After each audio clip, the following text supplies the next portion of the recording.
population fait corps avec l'armée afin de chanter victoire. Le symbole de la République debout. Gabon uni.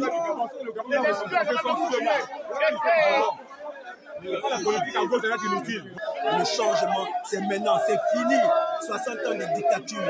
Amen. Voilà.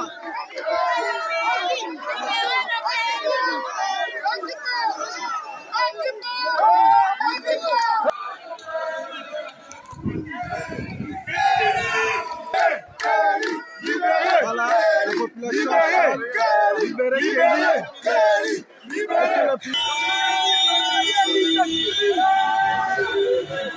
Voilà, comme vous le voyez, l'armée est partie, ce sont les populations qui se lancent. Voilà, ils célèbrent avec la population. Du côté de l'Assemblée nationale, comme vous pouvez le constater, l'armée est ici campée avec toute son armoirie, son arsenal pour assurer la sécurité. Quelque chose qui sera difficile à gérer. Voilà, ils sont en train de scander. Ils acclament l'armée. Vous voulez clamer les liens, c'est joie. Oui. Mais vous allez faire ça chez vous. Oui. Il y a des petits bandits qui profitent là. Qui sont devant certains. Donc, allez rentrer chez vous. Criez la joie à la maison. Oui. Libérez le boulevard parce qu'on doit travailler. Oui. Le couvre-feu est maintenu. Oui. Libérez le boulevard. Oui. Voilà, comme je vous le disais. Plus de 2000 personnes réunies ce matin. Voilà. Ici, c'est le corps de gendarmerie qui est représenté ici au rond-point 10 mars. Comme vous pouvez le constater. Voilà. Ici, le changement. Précisément. Le changement. C'est le vert jaune bleu. Le vert jaune bleu. La patrie roule à mort, nous fait croire. On a qu'un seul pays, les gars. Il y a la paix.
Crowds cheered the military in Gabon on Wednesday after a group of senior officers claimed to have seized power. That television announcement came just minutes after incumbent President Ali Bongo had been announced the winner of a recent election. The officers, who said they represented all Gabonese security and defense forces, said they had decided to defend peace by putting an end to the current regime. The general elections of August 26, 2023, as well as the truncated results, are cancelled. The borders are closed until further notice. All institutions of the Republic are dissolved. Bongo's family has ruled oil-producing but poor Gabon for more than half a century. His detractors say he has done little to channel the country's oil wealth towards the population, a third of whom live in poverty. There was no immediate comment from Gabon's government and no immediate reports on Bongo's whereabouts. He'd been announced the winner of a third term with nearly two-thirds of the vote.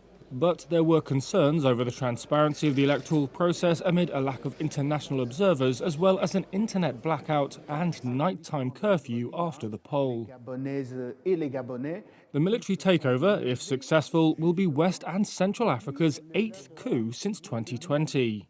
In other countries such as Niger, Mali and Burkina Faso, struggles against jihadist insurgencies have eroded faith in democracy. Gabon is not facing the same challenges. However, a coup would demonstrate a further shift away from democracy in an increasingly volatile region.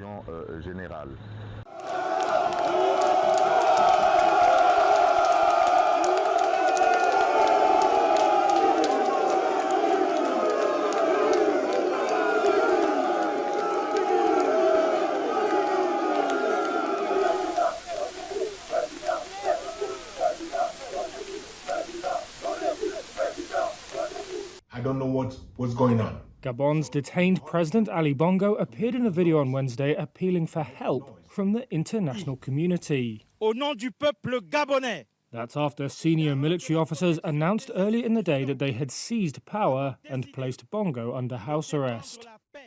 I'm to send a message to all the friends that we have all over the world to tell them to make noise, for the people here have arrested me. However, on the streets of Gabon, there have been scenes of jubilation. Crowds lifted this senior officer in the air. He appears to be Brice Oligui Nguema, head of the Republican Guard, who was named late on Wednesday as leader of Gabon's transition. The coup was announced just minutes after Bongo was declared the winner of a presidential election. There had been concerns about a lack of transparency in that vote. Bongo took over from his father in 2009, who himself had ruled since 1967. Opponents say the family has done little to share the nation's oil and mining wealth with its population. Across Gabon, crowds carrying flags and chanting slogans took to the streets on Wednesday. Now this is Independence Day. The army has freed our country. We are free. We have the right to be free and to express ourselves the way we want, because we didn't know we could be freed. Today we are free. The coup has, however, been condemned internationally. The White House said it was deeply concerned and following this very, very closely. A French government spokesman said, "We condemn the military coup and recall our commitment to free and transparent elections." The military takeover creates more uncertainty for former colonial power France's presence in the region. It has 350 troops in Gabon, and its forces have recently been kicked out of Mali and Burkina Faso after coups there. The Secretary General is following closely the evolving situation in Gabon. He notes with deep concern the announcement of the election results amid reports of serious infringements of fundamental freedoms. He firmly condemns the ongoing coup attempt as a means to resolve the post-electoral crisis. The Secretary General reaffirms his strong opposition to military coups. The Secretary General calls on all actors involved to exercise restraint, engage in an inclusive and meaningful dialogue, and ensure that the rule of law and human rights are fully respected. He also calls on the National Army and security forces to guarantee the physical integrity of the President of the Republic and his family. The United Nations stands by the people of Gabon. Military officers say they've seized power in Gabon Mr Ali Bongo and put its president, Ali Bongo, under house arrest. For the people here have arrested me. If successful, Gabon's coup would be the 8th in West and Central Africa since 2020 and would end the Bongo family's nearly 6-decade-long grip on power. But what do we know about Gabonese President Ali Bongo? Ali Bongo was born into a ruling dynasty. His father Omar took power in 1967. Ali went to private school in France, loves American music, and even released a funk album in 1978. After his father Omar died in 2009, Bongo Jr., as he's known, won the presidency in a contentious vote. Ali vowed to modernize Gabon, a country hooked on dwindling oil reserves and known for its ultra-rich elite. He raised hope there could be change in a region of autocrats. People in Gabon have long hoped for oil and mineral wealth to be shared more fairly. While his father relied on business deals with former colonial power France, Ali promised to diversify the economy and protect the environment.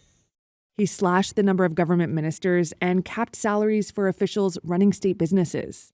But while his environmental moves garnered praise from outside the country, inequality has persisted. Gabon's economy has been slow to diversify, and almost a third of its 2.3 million people live below the poverty line. De remplir consciencieusement. Opponents accused him of rigging the 2016 vote and brutally quelling protests. After the election, I consider myself to be president of all Gabonese. And we'll try to bring everybody together. Rioters burned parliament and police responded by killing protesters. After a stroke in 2018, Bongo's fitness to rule was questioned. As he recuperated in Morocco, a failed coup took place in 2019. He had appeared healthier during the latest election when he was again declared victor. Forces de défense et de sécurité. That is, until military officers stepped in.